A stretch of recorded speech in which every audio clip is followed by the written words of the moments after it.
जोरदार जवाब दिया।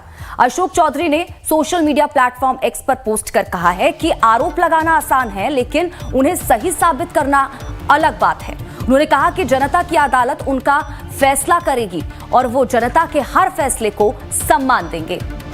तो आपको बता दें कि पोस्ट अशोक चौधरी की तरफ से किया गया है सोशल मीडिया प्लेटफॉर्म एक्स पर, और जो आरोप प्रशांत किशोर की तरफ से उनके ऊपर लगाए गए, उन्होंने कहा इसका फैसला जो है वो जनता ही करेगी और जनता का जो फैसला होगा उसका वो सम्मान करेंगे।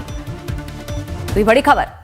तो देखिए, जो पोस्ट किया गया है वो पोस्ट भी आपको दिखा रहे हैं। उसमें उन्होंने लिखा है कि आरोप लगाना एक बात और उसे सही साबित करना दूसरी बात। हमारा फैसला जनता की अदालत करेगी और उनका हर फैसला हमारे लिए सिर माथे पर होगा। हमारा संकल्प सिर्फ सेवा और विकास का है, बाकी जनता ही अंतिम निर्णायक है।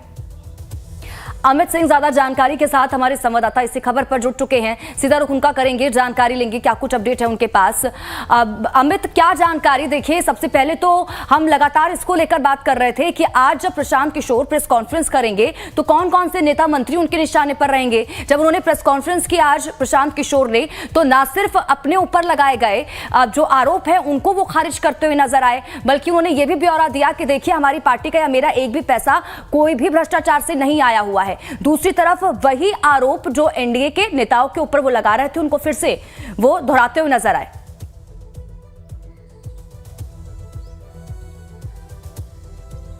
बिल्कुल स्वाति, जब शुरुआत में हम लोग बातचीत कर रहे थे, जब ये प्रेस कॉन्फ्रेंस, ये खुलासा आने वाला था उससे पहले, तो उस समय ये जानकारी मिल रही थी कि कोई नया चेहरा होगा एनडीए के भीतर से या फिर महागठबंधन, लेकिन चांसेस ज़्यादा थी कि वो एनडीए की तरफ से ही कोई होगा। और इसके लिए जो धकधकी है वो लगी हुई थी, किसकी सांसें फंसी हुई थी। हम नाम नहीं बताना चाहते हैं। कई लोगों ने मुझे भी फ़ोन किया मंत्रियों के यहाँ से कि भाई आज किसका नाम हो सकता है, क्या है। तो ये यानी खौफ जो है वो ज़रूर बना हुआ है प्रशांत किशोर जो खुलासे कर रहे हैं। और अब जब पुराने नाम को ही फिर से नए खुलासे उस पर जोड़े गए हैं, दूसरे फेज के खुलासे थे प्रशांत किशोर के, वो भी बहुत चौंकाने वाला है। एक नई बात इसमें निकल के आई है स्वाति, कि जो एक पुरानी घटना घटी थी, शिल्पी गौतम हत्याकांड, तो उस मामले को जोड़ा गया है डिप्टी सीएम सम्राट चौधरी से। यानी अभी तक सम्राट चौधरी पे आरोप जो थे वो डिग्री को लेकर थे, उनकी पढ़ाई को लेकर, शिक्षा को लेकर थे, लेकिन पहली बार प्रशांत किशोर ने वहां चोट किया है जहां जो आरोप है वो अब तक किसी के पास ये जहन में नहीं थी कि क्या वाकई। और 1994 का जिक्र उन्होंने किया प्रशांत किशोर ने, अमित, और ये भी कहा कि पार्टी इसको, इन तमाम चीजों को लेकर संज्ञान ले और कार्रवाई करे, ये भी उनकी तरफ से कहा गया। बिल्कुल गंभीर आरोप है।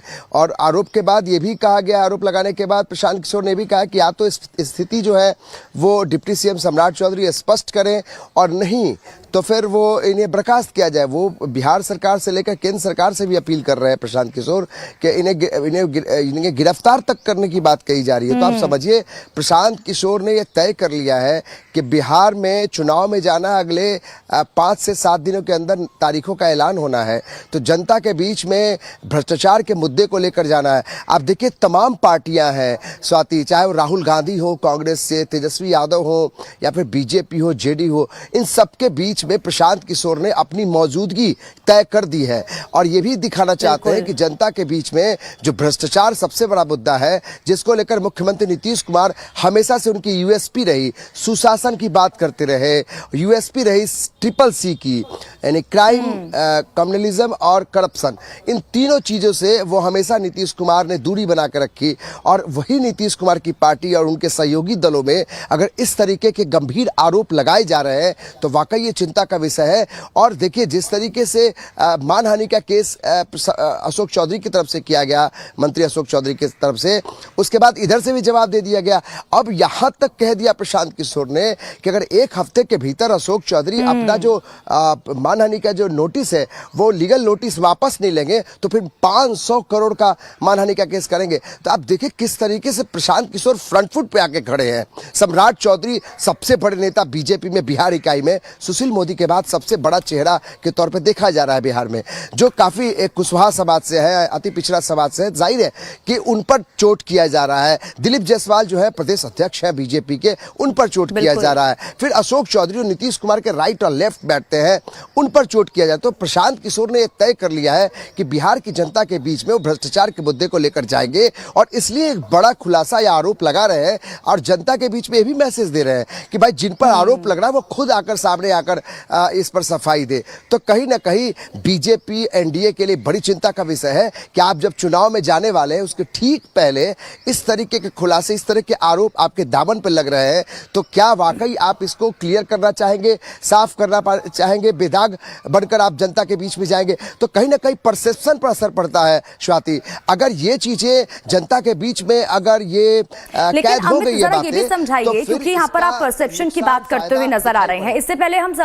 प्रशांत किशोर को हमने सुना भी था, वो जो उनका बयान आया था कि इस चुनाव में मैं और मेरी पार्टी या तो अर्श पे होंगे या फर्श पे होंगे, यानी कि उन्हें पता है कि इस बार चोट किस पे करनी है और उनको किस तरह से चुनाव में फायदा मिल सकता है। और यही वजह है कि जब लगातार हम टाइमिंग की बात करते हैं कि चुनाव से ठीक पहले अगर उन्हें पता था, उनके पास सबूत थे, तो वो एंड वक्त पर चुनाव से पहले इन तमाम चीजों का खुलासा कर रहे हैं। तो इस पर भी लगातार सवाल खड़े किए जा रहे हैं। बिल्कुल स्वाति, देखिए ये सवाल प्रशांत किशोर से किए गए कि आप जो हैं, आप चुनाव के ठीक पहले ऐसे तथ्य लेकर आ रहे हैं, ऐसे सबूतों को लेकर आ रहे हैं। आप जब वहां थे साथ में 2015 में भी थे आप, तो आप नीतीश कुमार के साथ उस समय भी आपने उस समय कुछ नहीं कहा, इस बीच में कुछ नहीं कहा। तो कहीं ना कहीं पॉलिटिकल फायदा, देखिए प्रशांत किशोर इस पर कुछ नहीं कहते हैं, वो ये भी कह रहे हैं कि हम आरजेडी पर क्यों बोले। उसको जगजाहिर है, पूरा बिहार की जनता जानती है कि आरजेडी में किस तरीके से घोटाला हुआ, चारा घोटाला, बेनामी संपत्ति, जमीन के बदले में नौकरी, ये सारी चीजें वो कह रहे हैं कि ये तो लोगों ने नोट कर चुका है कि भाई आरजेडी किस तरीके की पार्टी है। लेकिन प्रशांत किशोर का ये कहना है कि हम तो बीजेपी और जेडीयू से सवाल इसलिए पूछ रहे हैं क्योंकि पिछले 2 दशकों में सबसे ज्यादा यही लोग बिहार की सत्ता में रहे हैं। तो देखिए प्रशांत किशोर भी शुद्ध रूप से राजनीति कर रहे हैं, ये भी समझ में आ रहा है। देखिए इसके पीछे, आरोपों के पीछे कितनी सच्चाई है ये वक्त तय करेगा, लेकिन इतना जरूर है कि हम परसेप्शन की बात जो हम इसलिए कह रहे हैं क्योंकि आप देखिए बिहार में लालू प्रसाद यादव को लेकर जो परसेप्शन एक बन चुका है कि 15 सालों में जंगल राज था। आप देखिए आज भी बीजेपी और जेडीयू वही 15 साल के राग अलापती है, बार बार कहती है कि लालू अगर आ गए। तेजस्वी की बात नहीं करती है बीजेपी और जेडीयू, बात करती है लालू यादव की। यानी जो परसेप्शन बन गया है कि लालू यादव का मतलब कि आतंक, लालू यादव का मतलब जंगल राज, तो कहीं ये परसेप्शन बनाने की कोशिश प्रशांत किशोर तो नहीं कर रहे हैं। एक बड़ी कोशिश कर सकते हैं इसमें कि बीजेपी के नेताओं के बारे में जनता के बीच में ये मैसेज देने की कोशिश कर रहे हैं कि ये लोग जो है इन पर इस तरह के गंभीर आरोप है, क्या ऐसे लोगों को आप सत्ता में लाएंगे? तो ये एक बड़ी चिंता का विषय है। बीजेपी के बड़े नेताओं को समझना होगा और जेडीयू को भी। देखिए नीतीश कुमार को लेकर कोई सवाल नहीं उठाते हैं, प्रशांत किशोर से कितने भी आप सवाल कर लीजिए स्वाति, वो यही कहते हैं कि उनके दामन पे कोई दाग नहीं है, लेकिन वो उनका स्वास्थ्य ठीक नहीं है और इसकी वजह से उनके आसपास के लोग जो है वो इस तरीके से उन पे आरोप लग रहे हैं। तो प्रशांत किशोर जानते हैं भली भांति कि आप नीतीश कुमार पर कोई सवाल नहीं उठा सकते हैं क्योंकि वाकई में नीतीश कुमार के दामन पे कोई दाग नहीं है, इसलिए आप कोई आपके